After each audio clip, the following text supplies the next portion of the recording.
Next, from the state capitol, the Illinois House Tourism Committee hears testimony on the Lincoln Presidential Library Foundation, because some have questioned its operations and mission and whether it's doing enough to support the operations of the Presidential Library and Museum.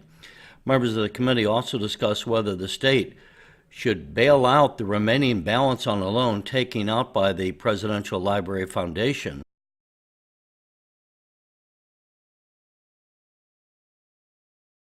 Chairman Williams, Vice Chairman Wheeler, the members of the committee here today are in the forefront of promoting Illinois tourism in the land of Lincoln. This special hearing is looking into what has become a failed operation of the Abraham Lincoln Presidential Museum Foundation.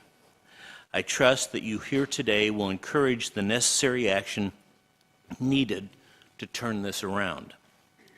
I was part of Governor George Ryan's advisors who were there from the beginning as he moved to make the library museum into a reality. Governor Ryan initially appointed me to the advisory board to help with local tourism development, and later Governor Quinn appointed me to the Historic Preservation Board that oversaw the library and museum. I also served 6 years on the Illinois State Museum Board. The disharmony relationship, the conflicts of interest, the lack of transparency involving the Abraham Lincoln Presidential Library and Museum Foundation is legendary. Governor Ryan's choice to lead the institution was Harold Holzer, a distinguished Lincoln historian and author. Unfortunately, Holzer was turned down the job because those remaining with the Abraham Lincoln Presidential Foundation wanted Richard Norton Smith to lead the operation. That was the beginning of a power struggle between the museum and the foundation that today has grown worse over the years. This feuding has become a factor for scheduling today's hearing. Most observers agree restructuring is needed and long overdue. Placing the foundation under stricter guidelines excuse me, is difficult since the foundation is a private entity, and they've mentioned that several times today. But a way to begin correcting the loan failure is by isolating and redirecting funds that are not direct donations, allowing the pass-through revenue from the bookshop, etc., to be allocated to recover the loan.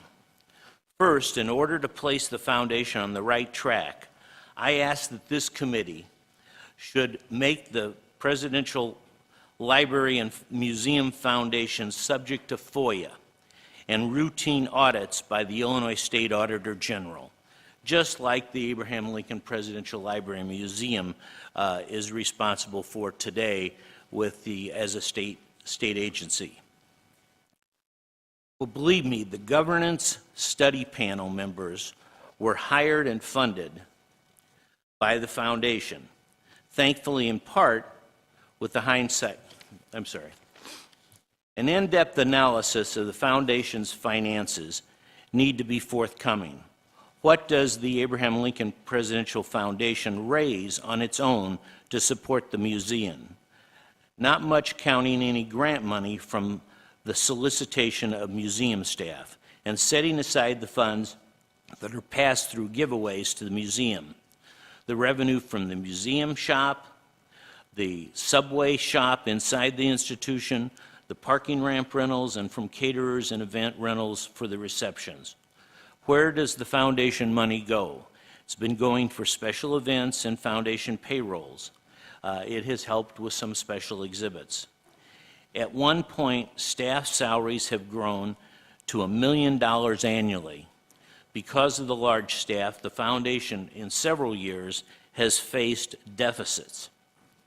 Normally, the museum foundations act as a simple conduit that allows donations to be made to support the museum site's operations and collections. That's how it was at the Illinois State Museum.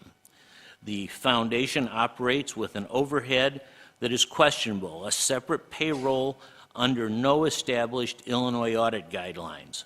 Perhaps most awkward is the foundation employs a person to approach visitors entering the museum, telling them that if they pay $75 to the foundation, they can get into the museum free of charge. It's like stealing money from Peter to pay Paul. Examining why non-fundraising and accounting staff requires the necessary separation from the museum staff is difficult to determine and blurs proper lines of authority. The foundation has at times employed 10 individuals with payroll approaching $1 million. The foundation pays its executive director $250,000, $90,000 more than the museum director. The foundation appears to get rent-free office space and other perks based on its accessibility.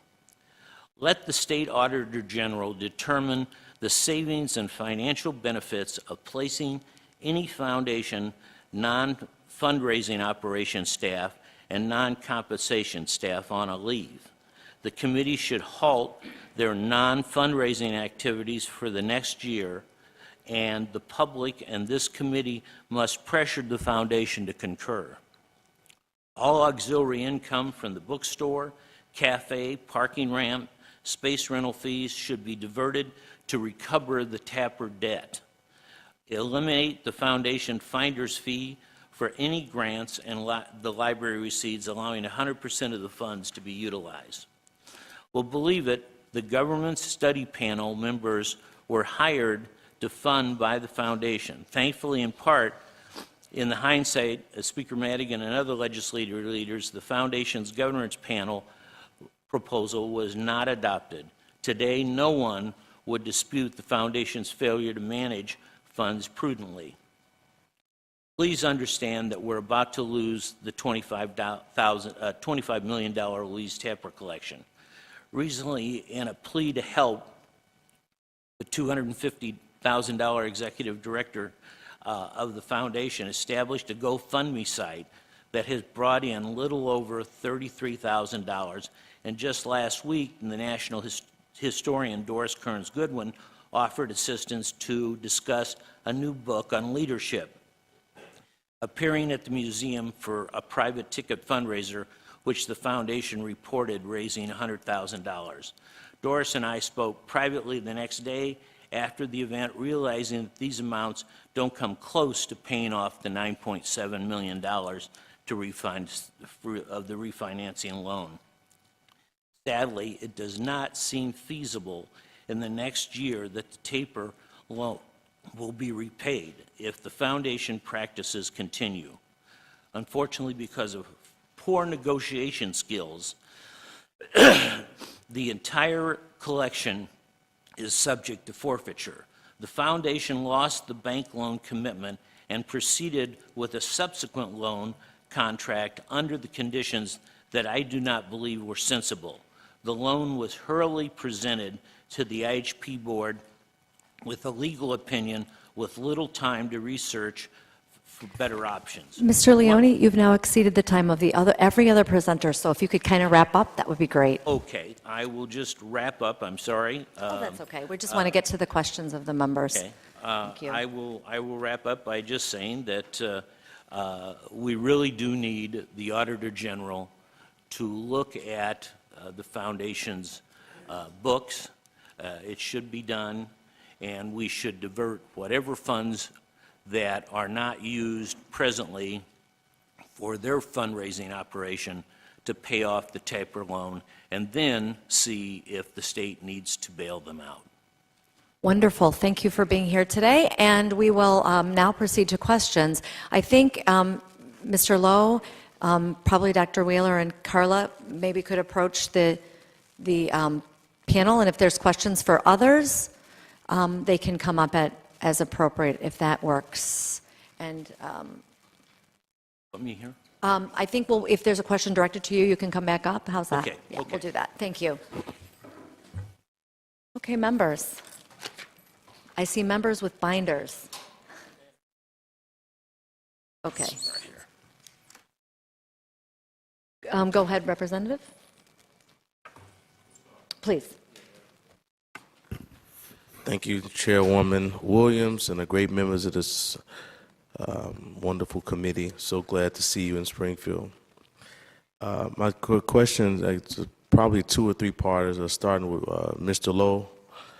Mr. Lowe, do you have a multi-year strategic marketing plan in place to increase the low attendance and booster the image of the museum both nationally and abroad?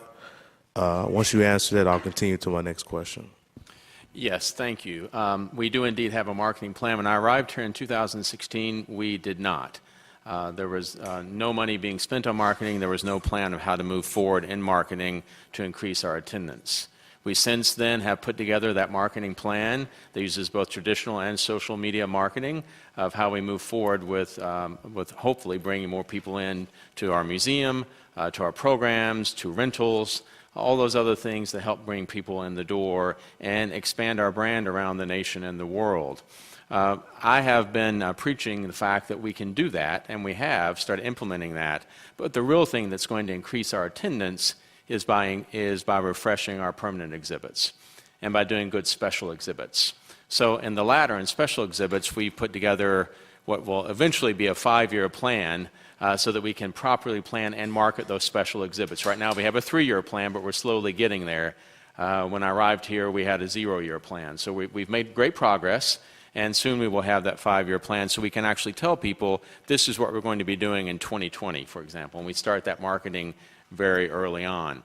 In the permanent exhibit, our main concern has been getting the funding to do that. Knowing that the foundation is working on the tapered debt, it's been very difficult to see how we move forward in terms of refreshing certain areas of the exhibit. Though we are making those plans now in at least 2 areas of at least knowing what we want to do. So for example, we're looking now, if you have been to the museum, which I hope you all have, there's an interactive section in the museum plaza called Ask Mr. Lincoln. I don't want to interrupt, but I kind of just, everybody's going to ask questions. You're covering a broad scope of things. Yes. Can we just focus on the question that I had? Because other folks will ask about those. I don't want to, you're covering a lot, which you're capable of doing that, but I just want to focus on the marketing plan. And you said you have a marketing plan. Yes, we do.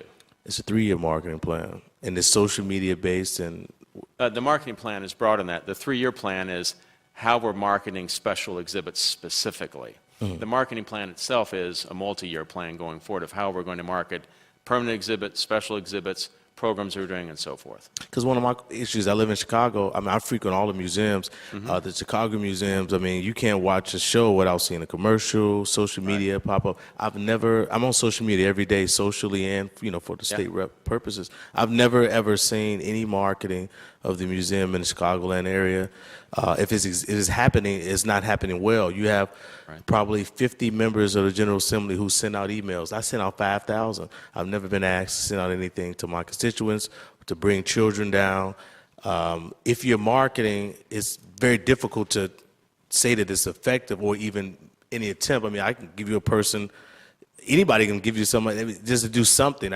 To tell me that you're doing all of this and I've never seen anything, yes. It's very difficult. So that may need to be addressed.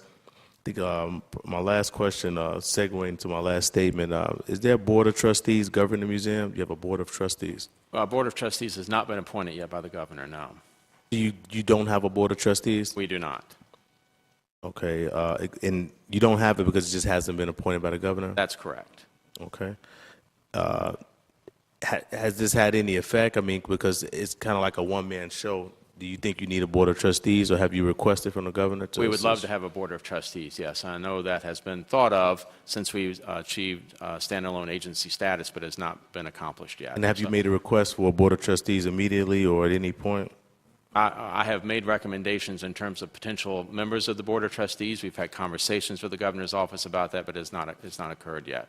Okay, great. And just finally, and I appreciate your indulgence, so who approves your budget for the use of unrestricted dollars, capital building projects, personal expenses, and the general governance of the museum for checks and balances purposes? So who who do you report to? Who approves your actions? Yes, we work very closely with the Governor's Office of Management and Budget. So our Chief Financial Officer works with the folks in the Governor's So Office. who approves those things? Could you just give me like a straightforward answer? Sure. Our budget who analyst- approves, and I'll just be clear, who approves your unrestricted dollars, capital building projects, personal expenses, and general governance? Who approves that? Yes. Yeah. Feel free to come on up, Mr. Come on up, Harmeyer.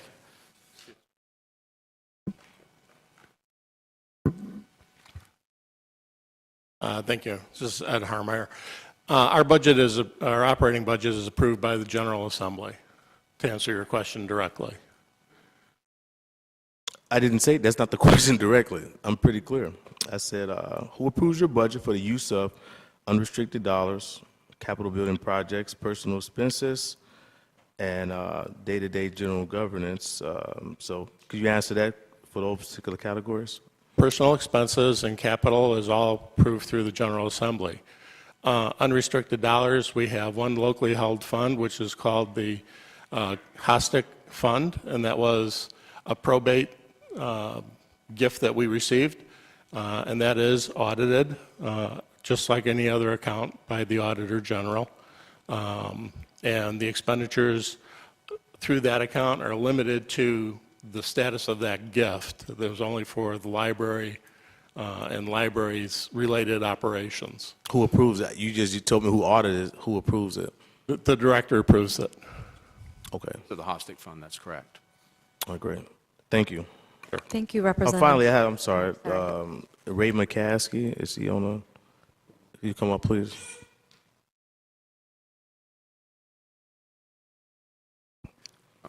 Great. And again, thank you, sir, for being here, indulging with us. Chairman McCaskey, I was made aware that there's a board of directors for the foundation, and it's clear that there's no board of directors for the museum. In your opinion, or your perspective, as you have a board of directors for the foundation, not having one for the museum, has that affected in any way your view, the museum, or your working with the museum and the foundation? Well, it is, historically, I guess, there's been a lot of peer discussion and work between the IHBA board and the foundation board. Of course, without the other board appointed yet, we haven't had the opportunity to maintain those working relationships and to talk about your broader governance issues, joint efforts, and that sort of thing. So there has been a gap there, and we've had no place to go for those discussions. I can't cite any particular major event that has happened one way or the other that has caused a problem for us. But it does feel like something is missing in the relationship part of the strategizing the long-term future. Thank you, Chairman McCaskey. I appreciate you. And thank you all for being here. Of course, we want to see the museum being the best that it can be. That's not the case now. So please continue to do what's necessary to make that happen. Thank you all. And thank you, Chairwoman Williams. Thank you for your questions. And I do think if someone else has something to add to our particular question, I think the committee would be fine if they wanted to participate, since we have such a great group here. Representative Ford, Vice Chair Ford. Thank you, Madam Chair. First, I want to thank everyone for being here. And also, my questions will be directed to Dr. Norowski. Correct. But first, I want to say I'm very happy to see Alan.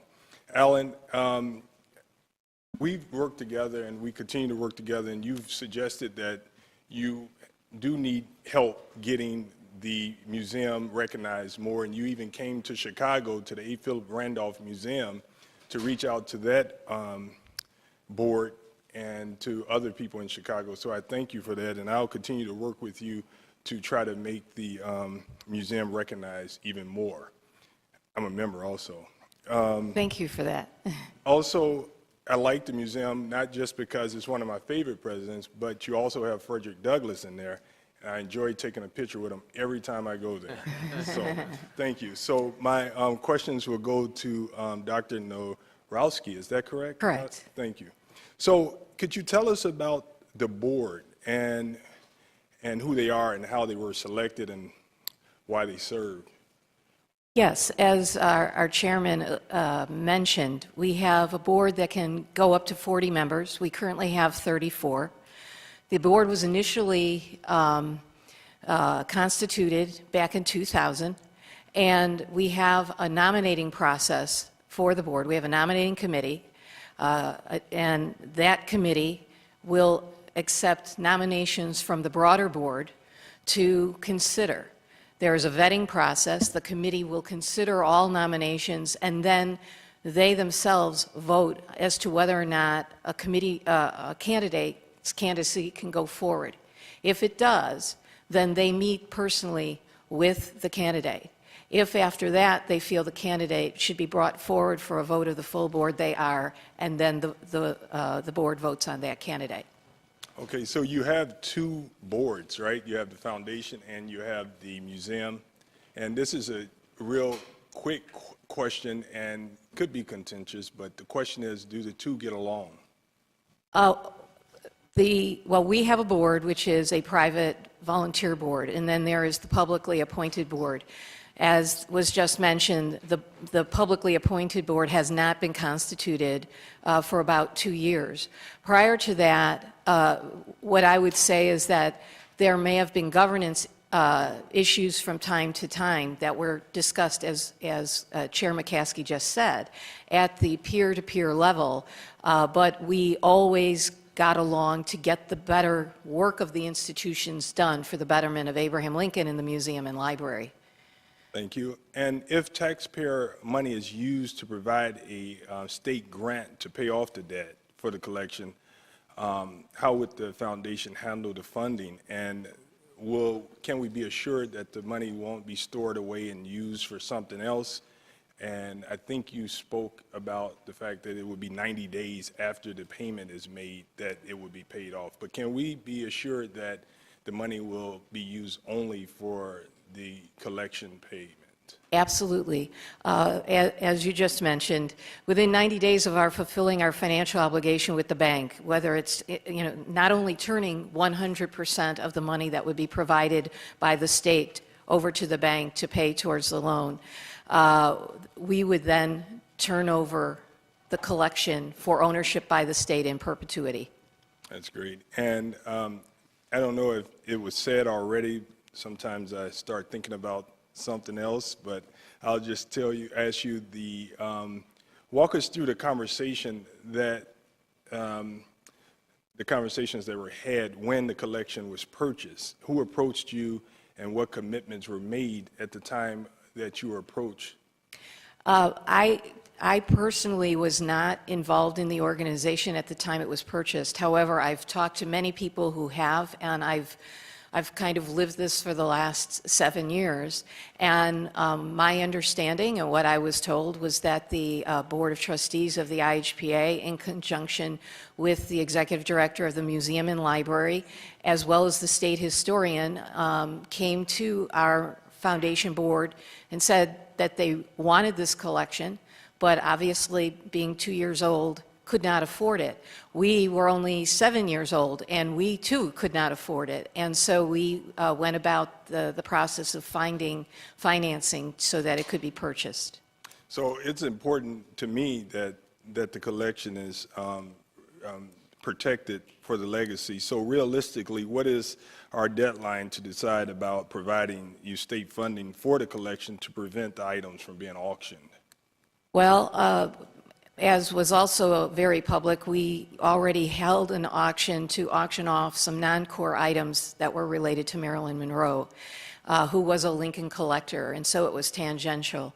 That process, door to door, took about 10 months, and we are 11 months away. So we're looking at the end of the year, calendar year, before we will probably have to look to sign a contract with an auction house so that we could, and the auction for Maryland was about 7 items. Now we are talking substantially more items possibly. So it'll take us about 10 months door to door to conduct that if we have to. But it is not our priority to do so. So you say 10 months, realistic time frame? It's a 10-month auction. Auction But period. we'll have to commit to that probably within, by the end of December. By December, okay. Thank you, Madam Chair, and thank you for the answers. Thank you. Okay, and we are going to open up and allow questions for members that are not in the committee, and I just ask that everyone be respectful of the time because we have a list of people that want to talk. Next up, Representative Ives. Thank you very much, and thank you, Ann Williams, for putting this hearing together. It's really important. I've been following this issue for quite a while. So I have a number of questions, and a short answer is fine with me. First of all, what are your top 5 ways that you generate revenue from the foundation? The top 5 things that you do? Yes, our top 5 ways are corporations, foundations, individuals. Oh, just donors. So donors, you have donors that just give, right? Donors, yes. Okay, what's second? Well, we raise money from donors, and we could raise money from public support from the How state. much do you make off of the profits from, the things that are happening in the museum itself? I understand you pay for direct support, but then after that you get extra. So how much do you make off of that? Is that in We your top don't make 5? any. 100% of the direct support funds go to the museum and library. You take nothing else extra off Nothing. of that? Okay, how about your memberships? Where does that Memberships, we fall? make about $450,000. It fluctuates annually based on attendance to the museum. Okay, how about lending out the items? We don't, the lending of the items is conducted by the museum and library, and it's my understanding, you can answer, Alan, but I think you make no money from the lending of those items. No money, okay. And I think that's a traditional practice. How about your Lincoln Prize dinner? Our Lincoln Prize dinner raises anywhere from $600 to $1.25 million. Okay, so over the time that the taper collection has been purchased, how much money has the foundation raised? Our foundation has raised more than $13 million towards principal, $8 million towards interest and fees, and $2 million in in-kind support. So 23 million of the 25 million has been raised. Yes, $2 million was in-kind support, which is the actual donation of artifacts. Okay, but in addition to the 13 million you're talking about specifically raising for this foundation, what other money have you raised? We've raised millions of dollars over the course of the 7 years, and So what did you raise, for example, last year? What was your revenue last year? our overall revenue for the foundation was approximately $3 million, $3.5 million. So 3.5 million last And I'll year. defer to Sarah in case my numbers are incorrect. Yes. Okay, so is that an average amount of revenue that you would raise, that you may have raised over the last 10 years? Is that an average? Is that? It's an approximate average because most of our money has been raised towards the collection So for the last in 11 10 years, years. though, you've taken in, I mean, I've heard $43 million. So even if your average is $35 million over 10 years, if that's your average, I'm just trying to find out how presidents, CEOs, corporate leaders, community leaders, all on your board, folks who manage billion-dollar companies, and have taken in $35 to $43 million, can't figure out a way to pay off debt. I just flat out don't Well, understand it.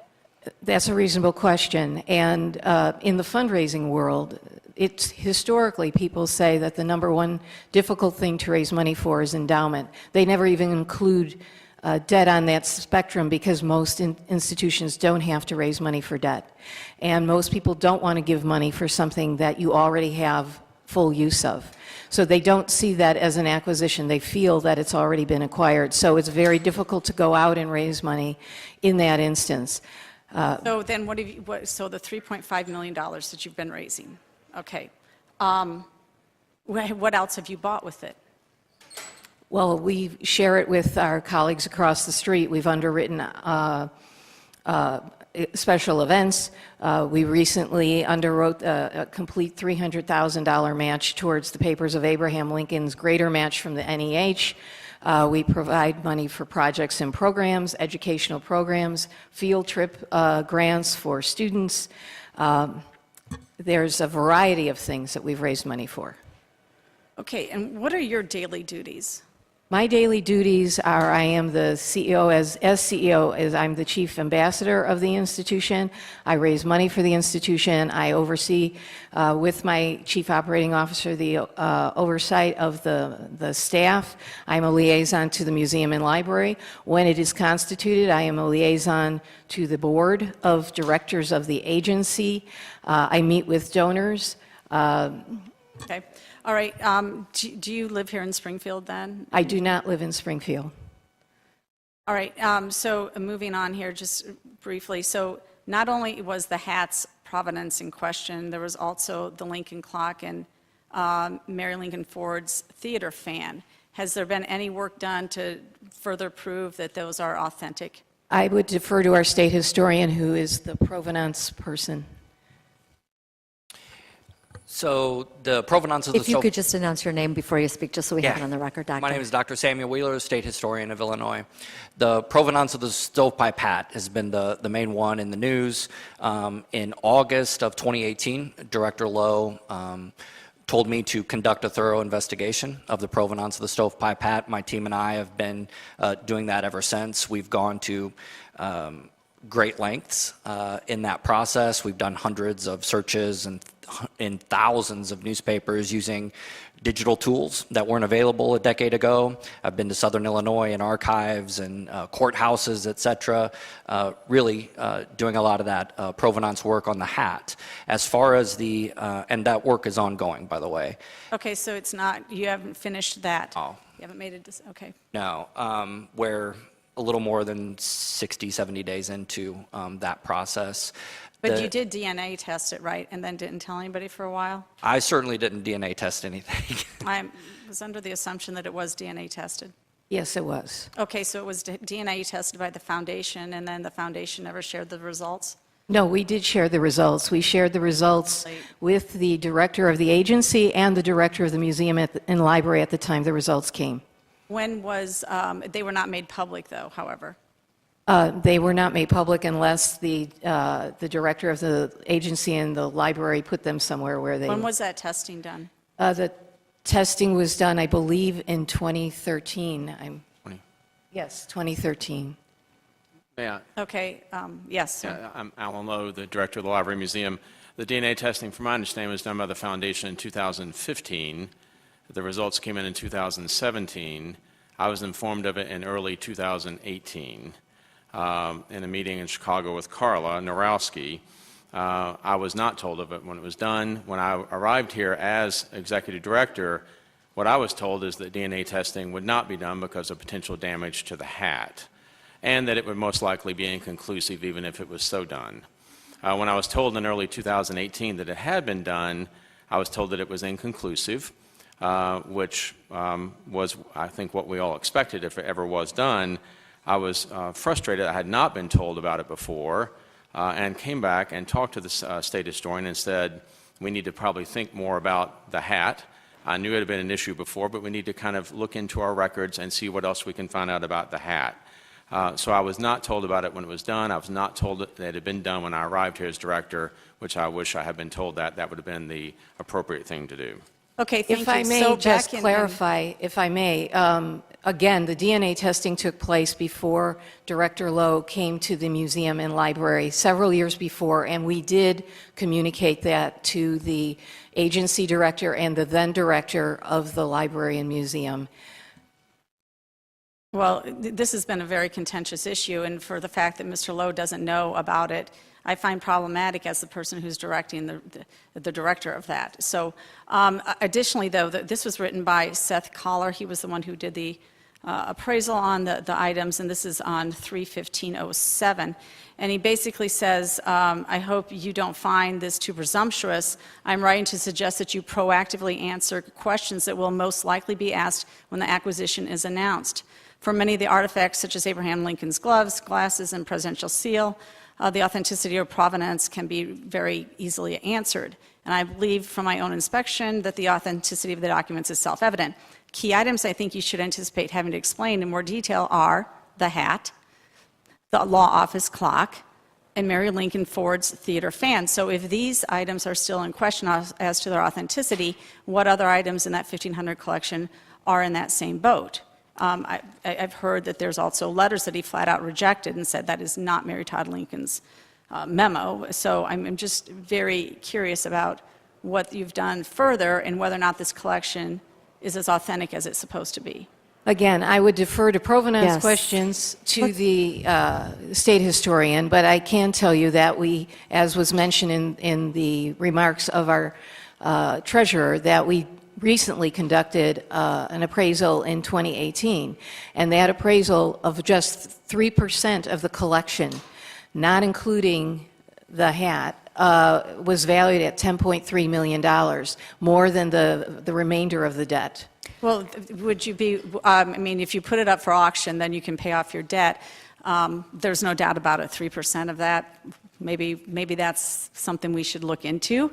I think if you put it up to auction, I think that auction houses would then also have a back way of somewhat authenticating the authenticity of them themselves, because they're not going to sell items that they're not sure about. But just a couple more questions, if you don't mind, really quickly here. One, do you have any other fundraising plans at this moment to raise some money, to money to pay off this We're debt? actively raising. We have many asks out. We have many asks of many different levels. As Mr. Leone pointed out, we have, when he mentioned the GoFundMe page, it's simply because it is our duty to allow people to access and provide gifts to the museum and library in all the forms that they wish to do so. And so that's one of the reasons we did that. But we have some major seven-figure asks out for the collection. Okay. When is the first time that you approached any elected official or any taxpayer state office at all to have the debt paid off by taxpayers? When's the first time you approached them? Approximately 7 years. We approached 4 different times. And right now, what is your request? Are you requesting that the taxpayers actually pay off this loan? We would ask for a partnership, and we would like to work with you to find out what is best. But yes, if the state found it to do so, we've raised $21 million, and if the state found it worthy to give the 9.7, we would be very accepting of that and turn the collection over within 90 days of paying off the debt, and we would pay it immediately. Okay, I know other people have questions, so I'll move on. But I just think that we need to understand really the debt instruments that you used to take this on, the fact that you refinanced for a higher principal at a shorter rate when you couldn't even pay it off in its current schedule. I mean, all of this is problematic and really needs to be investigated. The other thing is, if there's any taxpayer money in this, and by the way, there is taxpayer money already involved, if it gets further in depth, you guys absolutely should be subject to Open Meetings Act, FOIA, and Auditor General review. There's no doubt in my mind that we need that level of inspection on what you're doing, what your salaries are, making more than the governor, making more than the director, who physically has to manage a number of folks, a huge collection, and everything else that goes on with it. I don't understand how your foundation directors have allowed this to go on for so long. Thank you very much. Okay, thank you. But before we go to the next, I just didn't want to move on before we let Dr. Wheeler weigh in on the provenance. I don't think it's responsible to make claims about components of the collection and their provenance without hearing from the expert first. So I don't know if you wanted to weigh in on the collection as a whole, quickly. The collection of the whole is a phenomenal collection, as I stated earlier in my statement. Representative Ives is correct. In the Calla report, he mentioned those 3 items specifically: the stovepipe hat, the law office clock, as well as Mary Lincoln's fan. We've done the most extensive research on the stovepipe hat. On the law office clock, we have a signed affidavit that says that the individual purchased the clock. It traces back. The provenance goes back to the descendants of William Herndon. More research, frankly, is warranted in there. That's what a collection is all about. My research team looks forward to those opportunities, certainly. The fan, Mary Lincoln got rid of that fan. She took it with her to Ford's Theater on the night of the assassination. She didn't want it sitting around. She didn't want that physical reminder of it. And so she gave it away to an individual that lived closely to her in Chicago. But again, provenance issues, very common in the museum world. Any museum that has a collection deals with this, and my research team looks forward to these challenges. And so you'd say that you're confident in the authenticity of the 1,497 other items? Yeah, the collection it's world class. You all got to see some of those pieces previously, and as I said earlier, it's a collection that at the time everyone was in agreement. Everyone's still in agreement. It was the finest collection of Lincoln material in private hands at that moment. Thank you for that. Next, Representative Wheeler. Thank you. First, I'd like to make clear, as much as I'd like to claim your brilliant mind, Dr. Wheeler, there is no family relation at all. So now that that's clear, I'd like to weigh in on the authenticity on some of these issues. You've made it clear that that collection is well worth every penny that has been spent and will be spent. And to quote another wonderful historical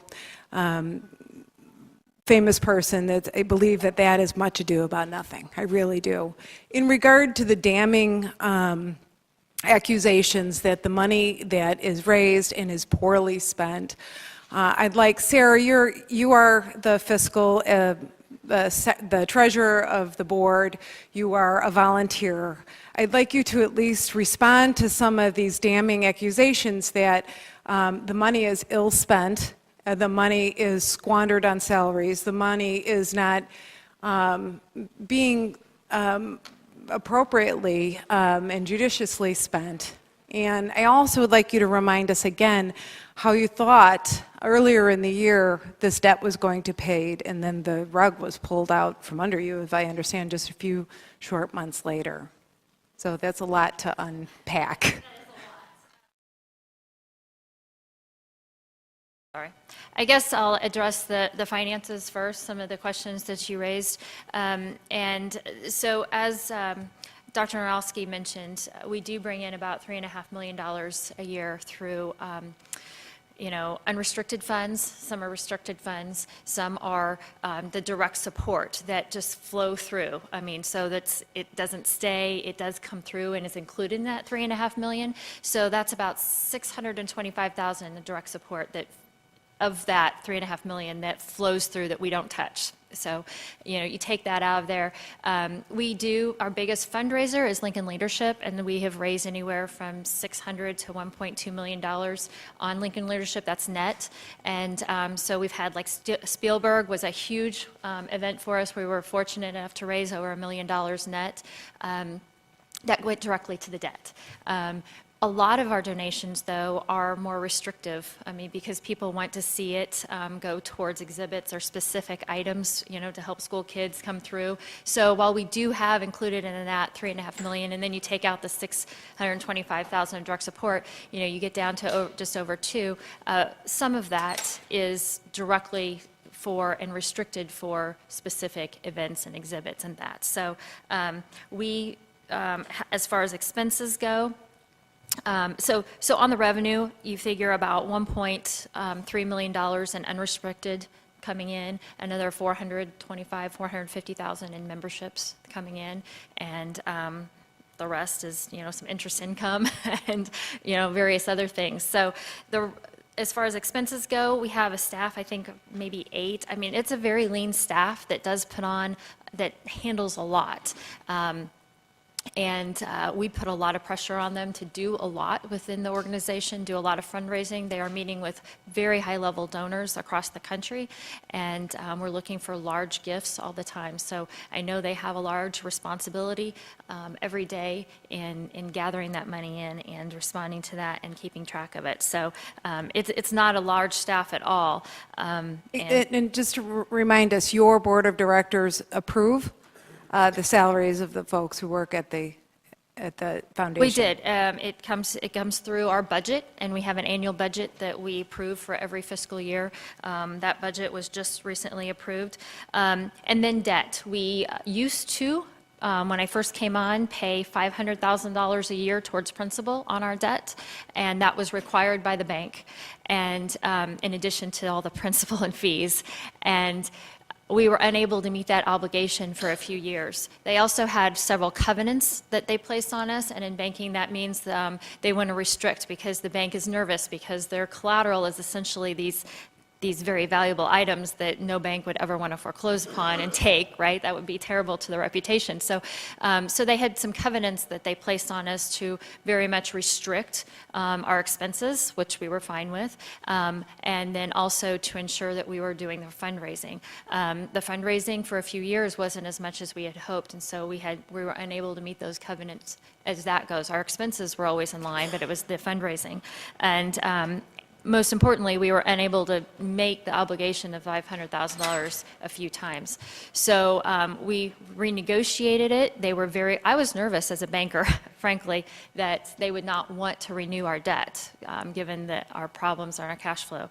The bank worked with us, but they shortened the time frame that we had, and so they asked us to have this paid off by October of 2019. If I can interrupt you, there was an accusation that you actually negotiated that and made the loan worse but for the foundation, when in actuality it was the Right. bank that demanded that. Right. Okay. The bank, and they asked us to have it paid off by October of 2019.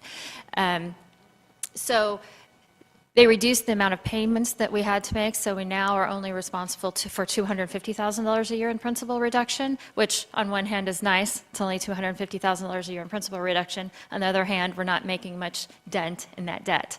So the ultimate goal of theirs, and then at the same time, they had a very good sit-down meeting with the Finance Committee as well as the leadership to say, what's your plan? How are you going to pay this off? Which means they mean we want a plan put in place and a workout.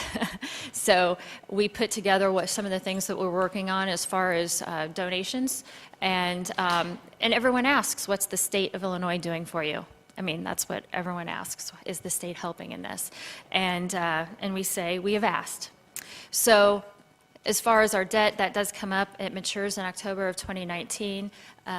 It's down to 9.2 million. So, we've talked about 9.7, and our October 31st balance is 9.2. Doris Kearns Goodwin was here. We had a nice event. We raised $100,000 from her, which we put directly on the debt, as well as some other donations. So we have worked down from the 9.7 to the 9.2 now.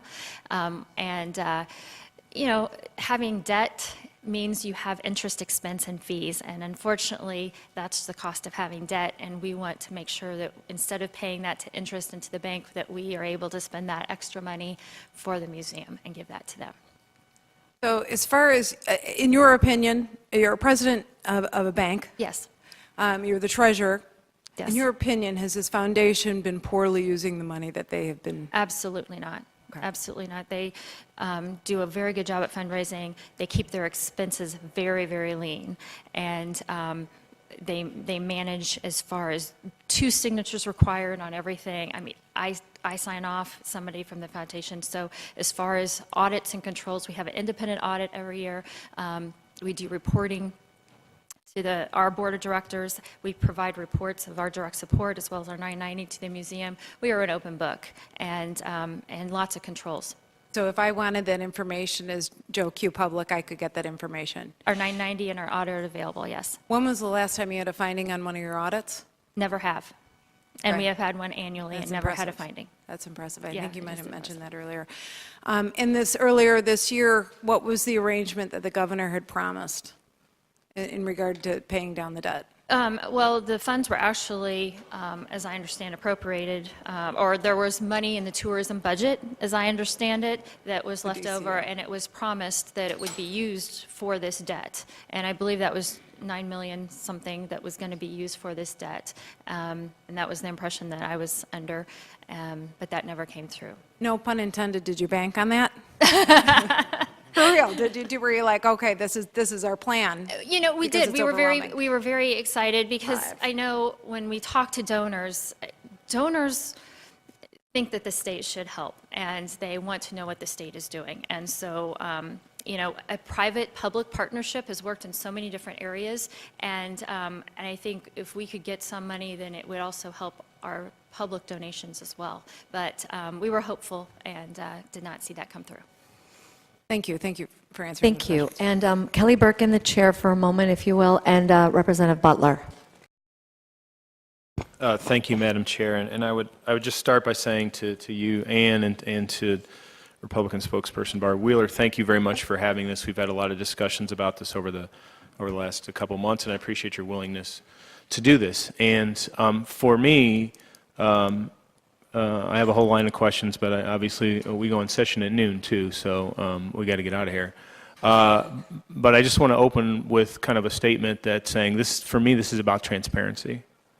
And I hope all of you on both sides, museum side and the foundation side, will be more transparent moving forward.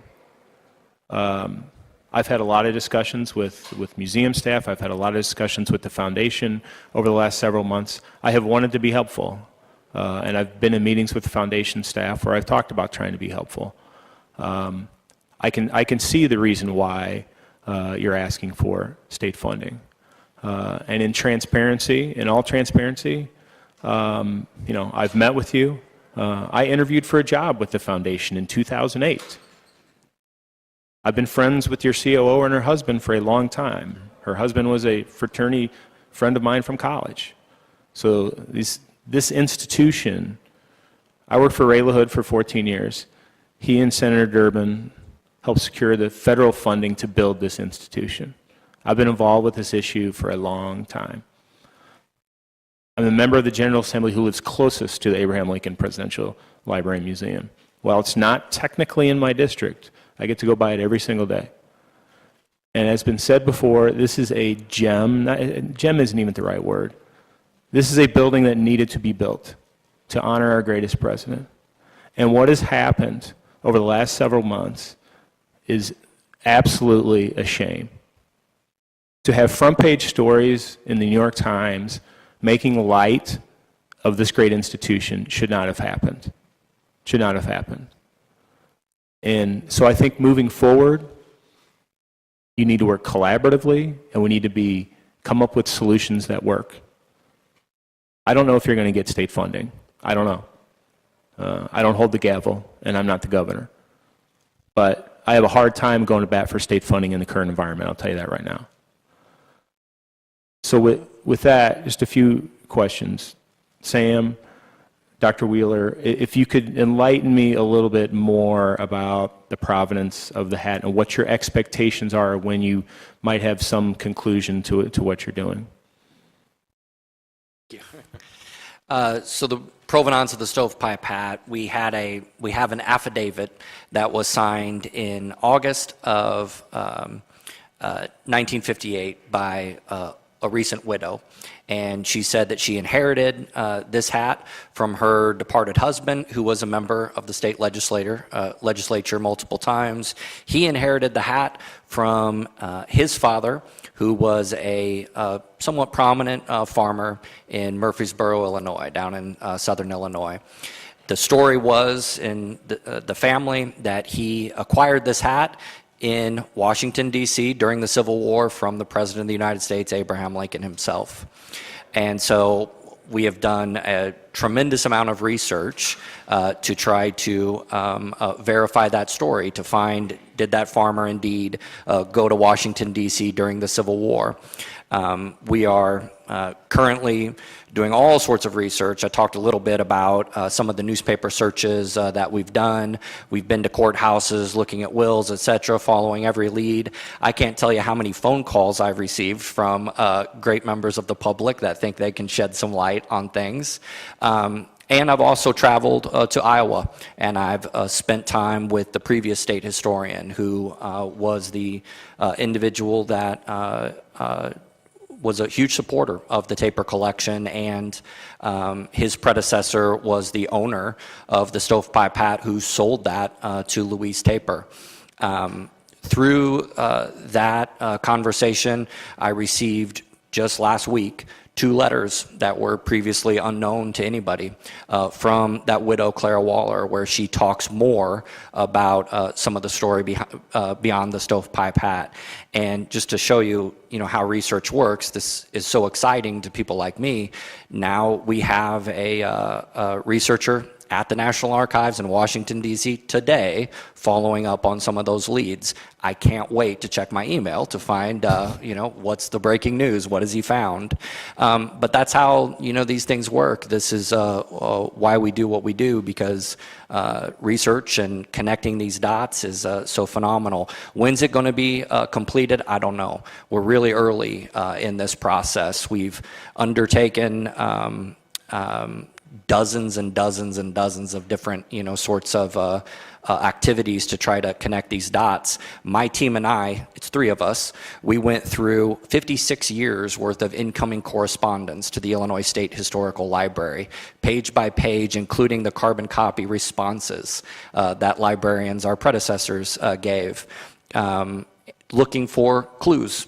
We found really interesting things that we followed up on. Nothing in there was a silver bullet that establishes the provenance of this hat. So my message is it's ongoing. We take it very serious. There's nothing I want more in the world than to put an end to all these questions, because I don't want to be on the front page of the New York Times either. I think all of us agree with that. I think we all want it to be the hat, but we need to determine if it is. And I forgot in my open, I just want to correct, and I know not correct, but address a couple questions from my colleagues from earlier.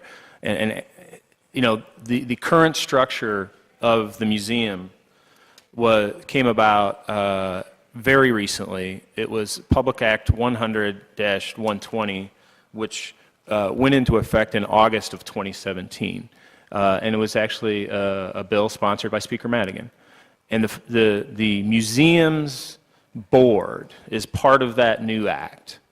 And there's very specific duties for the 11 members of that board. I believe it's 11 members. Very specific duties. I've had multiple conversations with the governor's office about people for that board, and they had a difficult time finding people who fit the qualifications, because usually when we create these boards, we do not put those qualifications in there. And I will just say, and I know the governor's office is not here, but it's my understanding that the governor's office forwarded to the Senate 11 names earlier this year, and for whatever reason that board has not been enacted. So just so it's on the record, to address some of the things that my colleagues brought up earlier. Carla, if you don't mind, I got a couple questions for you as well.